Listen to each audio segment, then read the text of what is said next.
Hi friends, மாடி தோட்டத்தில் கிரகம் தாமஸுங்க. டிஏ ரோஸு முதல்ல நம்ம மாடியில் ஃபஸ்ட்டு பூங்க. ஏன்னா டிஏ ரோஸு ரொம்ப நாளாக நான் கேட்டுட்ருக்கேன். நம்மக்கிட்ட எல்லா ரோஸ் வெரைட்டியும்ஸ் இருக்குது, எந்த செடியெல்லாம் இல்லையே அப்படின்னு சொல்லிட்டு அப்புறம் புஷ்பாஞ்சலிருந்து 2 செடி ஆர்டர் போட்டேன்.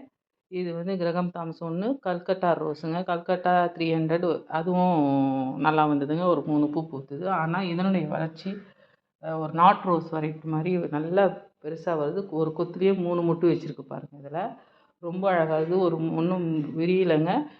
மொட்டு நல்லா இவ்வளோ பெரிய மொட்டாக இருக்குதுங்க.